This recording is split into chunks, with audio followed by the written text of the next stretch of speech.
Have you got the guts to tell your story? Because most people are cowards. Most people haven't got the guts to tell their story because they care about what people think. And if you tell your story, we've all got bits in our story that we're embarrassed and we're ashamed about, unless we've worked through that. And I was no different. So my story was, to begin with, growing up. I grew up with a mum and dad, and I'm really fortunate to have a mum and a dad because not everybody has that. And I grew up in a council estate not too far from a place called Paddington, and it was a rough estate, a very rough estate. Drugs, crime, gangs, poverty, a lot of negativity.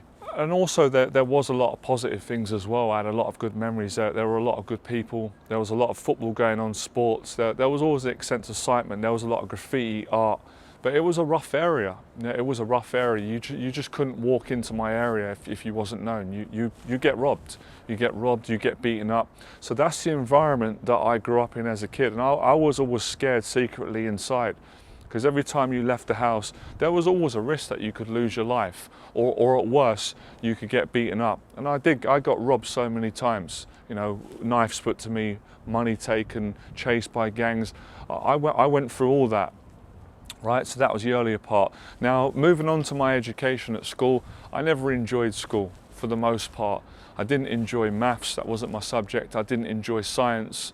I found history boring, if I'm being honest. I did like English, I was good at English, I liked writing, I loved art and I loved sports, but most of the other subjects I didn't enjoy. I couldn't really relate to the format in school, and I always felt scared at school. I always felt socially nervous and anxious, and I just wanted to get out of there.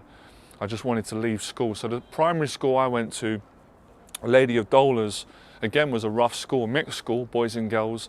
I got bullied a lot in school. In my generation, if you didn't have designer trainers, you got teased, you got humiliated, and I didn't. I remember wearing high-tech trainers at the time, and they were the cheap brand, and people ripped the piss out of me. I got laughed at, I got bullied, and it destroyed my confidence. It made me feel ashamed, it made me feel insecure, it made me feel poor, it made me feel dirty, it made me feel ashamed. And obviously it made me angry. So I started getting bullied at school. I was a sensitive kid. I wasn't a saint, but I was a good kid. I had a good heart. I didn't like hurting people's feelings. And if I was in a room full of people, I wasn't outgoing.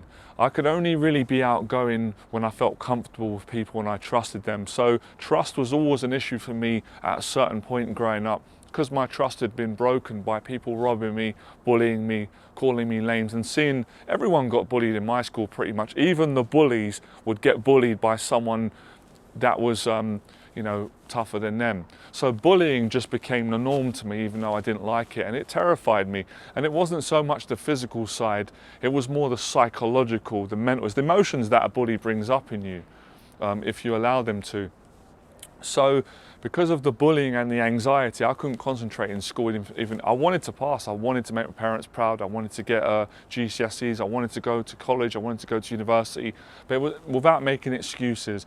It was very hard to concentrate in an environment where you're afraid of being attacked, robbed, spat on, name called, and potentially losing your life. In my secondary school, my headmaster was murdered. My headmaster got stabbed to death, and that was tragic, horrible. So seeing those things growing up obviously affected me, and it added to the anxiety and trauma. And part of my story, I can't leave this out, from quite a young age, I developed a bad anxiety disorder around women and girls, and that was because of the bullying I went through. Even though I had a great relationship with my mum, my aunties, my nan, I had a lot of love growing up from my dad, parents, right? No upbringing's perfect in anyone's family, I don't think. But I'm lucky that I got more than some people get, and I was obviously always grateful for that. But outside of the family unit, I developed this psychology where I honestly believed that I was ugly. I know that's hard to believe now, right, when you see me now, but when I was younger, I thought I was ugly, and women viewed me. When they looked at me, they felt disgusted by me. I looked ugly, and I felt not just ugly outside, I felt ugly inside. And I didn't realize what was going on at the time, but it was the name calling and the bullying that destroyed my self-esteem. Because initially, as a young kid, when I was younger, I was really outgoing. I was caring, trusting, loved people. But obviously, when you get bullied and you get damaged and your trust gets broken, you start shutting down. You don't trust people anymore. And I didn't really trust people growing up around the area that I grew up in. Only, obviously, close friends, and I've got to add, I don't know what it was about me growing up, people seemed to like me. Like lots of people liked me from different cultures, and when they bring me to their house, whatever culture it was, whatever colour it was, people's mums always liked me. I think they could see that I was trustworthy. I wasn't a saint, but I was a good kid. I had good manners. My mum brought me up, and my dad, yes please, thank you. I always had a lot of respect for women, for people that are older than me, and obviously, with everyone. But within that nice person that I was, I started to develop anger and all these issues because of what was done to me, and it wasn't right, it wasn't fair. The bullying wasn't justified. I didn't do anything wrong, but I got targeted because I was vulnerable. I put my head down. I was shy. I was timid for many years, and bullies targeted that. And I started to become aware that they prey on the weak. That's the mindset of a bully, and they do it because they're insecure. They've got their own issues. They've got deep issues, and they're taken out. And most bullies have been bullied. All bullies have been bullied at some point. So if they don't fix themselves and get themselves confident and realise that's not the right way to go about in life, you keep bullying people, you're going to end up on drugs, you can end up dead, in prison, and you're going to throw your life down the toilet. And at some point, you keep bullying, someone always is bigger than you is going to get you. And I saw it with bullies that were getting away with it for years. Eventually, they came unstuck. So that's a big part of my story. And then it created social anxiety, shyness, awkwardness. I started to feel nervous around family, for everybody actually. I'm talking everybody, girls, school teachers, family, anybody in authority, job interviews, parties, family gatherings. I felt terrified. I was always terrified of getting terrified in front of other people. I found it embarrassing. I found it very shameful. I blamed myself. I thought it was because I was a terrible person. I started to have all these thoughts, and as you can hear, my inner conversation was ugly. It was dark, it was horrible. I was paranoid all the time about people attacking me or betraying me or tricking me or manipulating me. And it affected every area of my life. It affected me financially. It affected me with getting a girlfriend. I didn't like going out of the house. It got to a point where I didn't like leaving my house unless it was just to go to the shop, and get some chocolates and a drink, and then head back home, watch films. So I was paralyzed with fear and anxiety because of the upbringing and what I was exposed to in school, leaving school. And like I said, my big shame as well that continued was I didn't feel smart at school. I felt stupid. So not only did I feel ugly and unattractive, I felt unintelligent. And when I was growing up, it was a big deal being smart. Like passing exams, everybody judged you on that. Even your friends, parents, everybody. It was just the way the society was in my culture.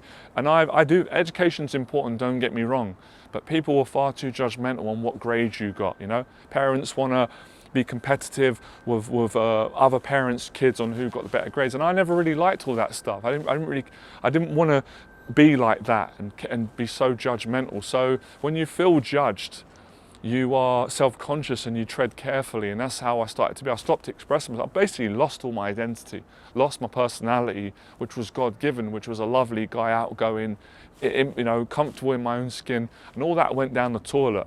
I became a shell of myself throughout my teens, onto my 20s, all the way up until my mid-20s, until I hit rock bottom, started having suicidal thoughts, was terrified of everything, was afraid of not making money, was afraid of getting a job, I was just scared everywhere. There's nowhere I could go. I was so fearful, and obviously started developing mental health problems. I didn't know it was called that at the time. I just thought I've got this anxiety disorder, I have panic attacks, I get diarrhea every morning, sorry, but that's the truth. I can't settle unless I'm around my nan or my mum or my dad or some close friends. I always had friends growing up, but I just don't feel comfortable in life. I don't feel comfortable around new people, and these insecurities are haunting me. See, that's the thing what a lot of people might not understand. The worst thing about having insecurities is it's not so much the insecurities, it's the depression that it gives you. And I suffered from depression, bad depression, horrible depression, because I was so ashamed of my own insecurities. I didn't want anybody to know them about me. And I also felt ashamed that I felt like I was hiding things from people because I was bottling up all these insecurities and doing the best I could to put on a good front so people would like me, people would respect me. But I didn't fully respect and like myself, which was the fundamental problem amongst all this. And I didn't know how to get past what had happened to me at school. I was holding on to anger, resentment towards people that had done me wrong and towards myself. And and I didn't end up going university. I was too scared to go university, and I didn't think I was academically intelligent enough to get the grades or to pass the exam in education. So I missed out on that through fear, through anxiety, and I cared what people thought about me. And I was so afraid of negative emotions because I experienced them when people bullied me, laughed at me, or if I failed in any way, guys, failed my exams at school, if I tried something new and I couldn't get it right and everybody else did, it would destroy me. I would take it. I was such an insecure, sensitive young man, and it was affecting me really bad and holding me back. If someone invited me to go on holiday, I had a friend once, really good friend of mine, good family, and he invited me to go to Ireland, and I wanted to go, and I agreed. I changed my mind, not because I didn't want to go Ireland. I was dying to go, too scared to go Ireland, too scared to meet his extended family in case they judge me or I got anxious, or just so afraid of new things, meeting new people, stepping outside of my area, stepping outside of my limited thinking. So I was so frightened of everything, and I cared too much about what people thought about me, and that's why I had such low confidence, low self-esteem, and the anxiety that was out of the ordinary was a symptom of feeling like this and not taking action and trying new things and learning and growing. So I wasn't growing. I was living and existing, but I was dead inside. I was dying inside every day, living like this. I really was. So what happened to me, I got to a point, 25 years of age, I'm living in a small apartment in a nice area, really shitty room, hostel, and I'm having this anxiety every day, and I've got these repetitive thoughts, and the thoughts are, what are you going to do? You're never going to make money, you're always going to be poor, you're never going to get a job, and you're never going to get... I was always a romantic guy growing up. All I wanted to do is find one girl, fall in love. I'm old school, and I was thinking, you're never ever going to fall in love and get with a girl. And these thoughts were killing me with fear. Because can you imagine when you're young, 25, 24, thinking that I'm going to spend the remaining time of my life in poverty and on my own, and not just on your own, no woman is going to find me desirable. No woman is going to value me, love me. It's terrifying. And it's terrifying if you believe that and you fundamentally believe that to be true. And I fundamentally believed that was fact. Until I heard a message from a man called Les Brown. I heard his story about a man who grew up in America. He was adopted, and he was uneducated, and he was labelled eligibly mentally retarded at school, and he was teased and laughed at. And obviously he was adopted by his mother, and he grew up in a poor part of, I think, Miami in America, and he was broke, and people put him down, and he didn't believe in himself. And then he talked about how he changed his life. And there was a couple of things that Les Brown said which made me cry. It just changed something in me and gave me permission to feel good that I can change. And he said, it's possible. He said, you will fail your way to success. And there's something about that word that freed me from the burden of anxiety, guilt, shame, letting my parents down, what everybody thought about me. Because I always thought I can't fail. I felt ashamed. Anytime I failed, I hated myself. And when Les Brown said that you can fail your way to success, it made me realise that all this time I've been hating myself, and I didn't need to. It's okay. It's okay to fail, because that is how you become successful. And he talked about motivation, he talked about resilience, he talked about belief, changing your mindset, getting away from toxic, negative people that bring you down, getting around positive people, learning to sell, learning to tell your story, being all these values. This is how my parents brought me up. I was always an honest person. Obviously, honest people make mistakes, but fundamentally, I come from a family with good values. And all these things, and those values he was talking about that he had and he shared in his mindset all made sense to me. And do you know when you hear someone and you just know they're telling the truth? Because at that time I didn't trust any business people. I was always thinking of trying to get my money. What are they after? I trusted Les Brown for some reason. Obviously now I know because he's a good person, but at the time I couldn't understand. Why am I crying with what this man's saying? Why do I believe him? I was praying to God at the time. I've always been a Christian. I'm not going to lie, my faith was unsteady. I was thinking, well, why is God treating me like this? Why is he leaving me? I felt sorry for myself, victim, all that kind of stuff. And when I heard Les Brown, and Les Brown said he believed in God, it's like, wow, maybe this is a sign. And I believed it. I started crying. It wasn't crying because I felt sorry, but it was like a release. I can do it. I can do it. I can take these feelings away that I'm terrible, I'm ashamed, I'm not good enough. And I wanted to feel good enough. So he said, you've got to go out and face your fears. And that's what I started doing. I started putting myself in social situations that I dare not to put myself into before. I'd always avoid people unless I knew them. I'd always avoid girls, and I just would think that they're, I was always afraid of meeting new people because I was always scared. They're going to say, what do you do for work? And I'm going to say, nothing, I'm on benefits. And they're going to rip me to pieces, they're going to judge me. Or when they say, what do you do? It's going to be a low paid job and they're going to look down on me, and I couldn't deal with that, so I would avoid it. Or they're going to say, oh, have you got a girlfriend? I'm going to be like, no, I'm single, I haven't had a girlfriend for years. So I didn't want to be in that, I didn't want to face those questions because they were going to hurt me. But obviously, when I stopped caring about that, I started growing and I started talking to women, and then I realized that women do like me. Like, not every woman thinks I'm ugly, and then I got a girlfriend. It's all in my own head. But obviously, it's for a good reason. It's because of what I've been through. It's normal. And then I started to make money. I realized I can go above minimum wage. I don't have to work for a boss who treats me like crap, manipulates me, bullies me, and threatens to take my salary away. Because I went through all of that, bullied at work, because I was a pushover. I was a coward. And I started educating myself, going out and realizing that there are a lot of people that you can trust. Not everybody's not trustworthy. Not everybody is a bully. Not everybody's manipulative. Not everybody's horrible. There are a lot of nice people. And I had to start realizing that, yeah, even growing up, I had a lot of lovely friends. As I said, I met nice people. I met bad people as well that chose to be bad. I've made mistakes myself. I haven't been a saint. I've done some bad things as well. And I've also done many good things. And also, I have to mention this as well.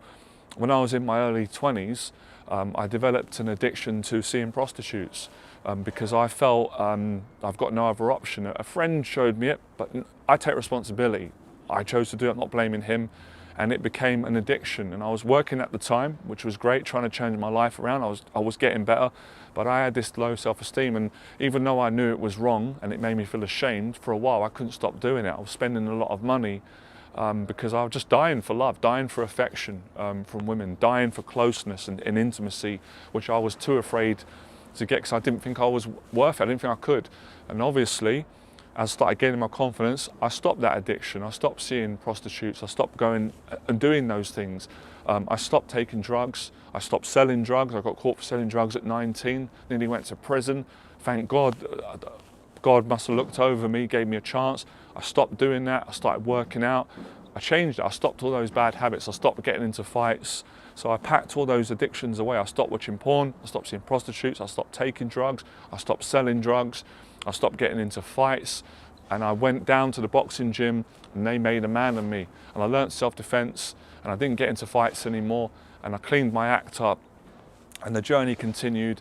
And I did what Les Brown said, because he said to me, this is what he said to me speaking. He said, you're a great speaker, but you just don't know it yet. He said, you could impact thousands of people's lives, but you don't believe it. There's an inner conversation right now telling you that you're not good enough and you can't do it. But he says, I'm here to tell you that you can do it if you followed my advice. So I followed his advice and he was true. I inspired thousands of people around the world. I built a worldly following. I built a brand with no education, with no business acumen.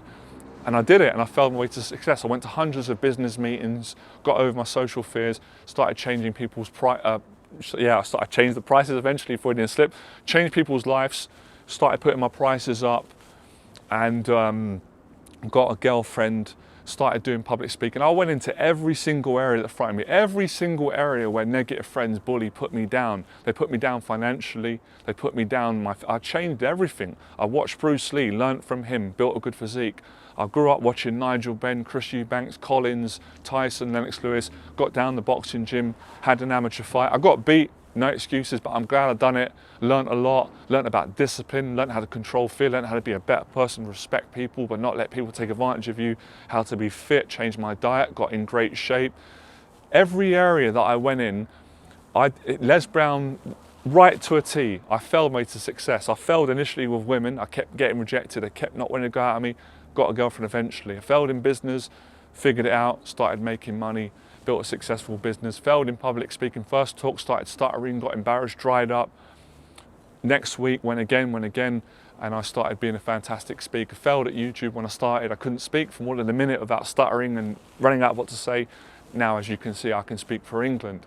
So this is my story. That's the first part of my story. And it sounds pretty good. And I lived my dreams.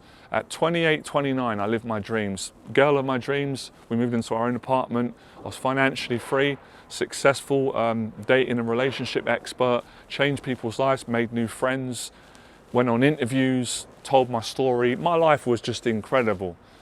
Then the next chapter came and I got hit with mental illness, and in 2017 I suffered a mental health breakdown and I was hospitalised for 6 weeks in a mental hospital. I lost everything. I pushed everyone away. I had no financial savings because although I made a lot of money in my business, I wasn't educated on how to manage money, how to save money due to a poor education in that area. And I had no money in hospital, and I had no mental health. I lost control of my mind, but I was determined and I prayed to the Lord. My family were great, they helped me. I got all the help I could need. The doctors, I've got to say, they were great. The psychologists, there were a couple of people that were rude, but most of them were lovely. I couldn't have done it without them. And I said to myself, I will be back.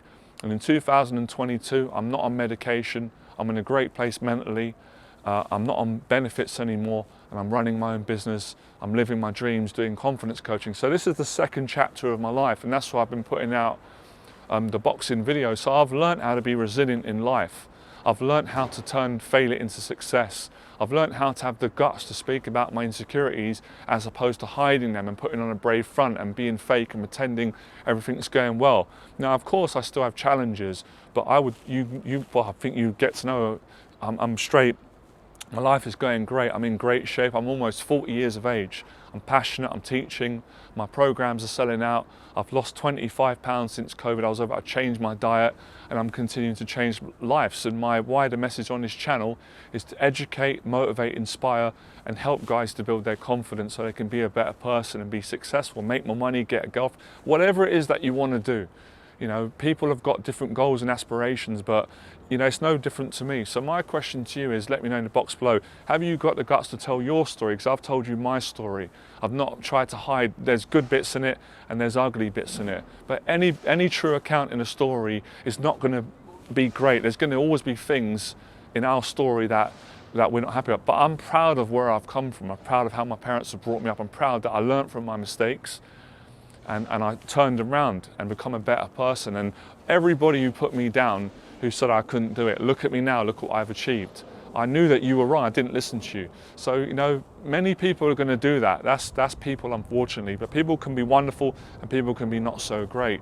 But what I've learned at the end of the day, you have to believe in yourself. And if you don't believe in yourself, then as Les Brown said, you've got to get someone that believes in you until your belief kicks in. So you've got to work at it. You've got to go through the failures. You've got to get uncomfortable. You've got to have the bottle to talk about things about yourself that you're not comfortable about so you can move on and heal. And I don't care about what people think about me. Well, I care a lot less now because I'm proud of who I am. I think good things about me and I've become successful, and the odds were against me. Where I've grown up, you're just another statistic. You're just expected to be on drugs, in prison, be violent, and end up not achieving anything and not going to university. But I proved you can still be successful without going to university, despite, you know, the failures, because I've turned my failures into positives. I've used the mistakes I made and learned from them. And I had mentors. I learned from people. So that's why my journey continues, obviously. But yeah, I'm proof that you can have mental health problems, you can have anxiety, and you can still be because I still have anxiety. I'm going to have anxiety for the rest of my life. I'm going to battle with depression, mental health, but I know how to handle it better now. I've developed tools, and I can still go out and change people's lives and be happy, and I am happy in my life. I'm enjoying my life now, probably as much as that honeymoon period I had in my early to late 20s to mid 30s, and I proved to myself that there are lots of lovely people out there that you can meet. So anybody can do it, but you've got to have the courage, you've got to have the desire and the passion. I can't teach you to have the desire and the passion, but I can share my story, and hopefully that can ignite or trigger that passion inside of you, because Les Brown done that for me. Les Brown couldn't wipe my ass for me. He couldn't make money and pay my rent and get me a girlfriend, but he did the best. He did a great job. He told me his story. He gave me the knowledge, and he invoked that inspiration, that motivation. So I'd go out and do it myself, all right? So that's my story. I hope you enjoyed it. Fearless.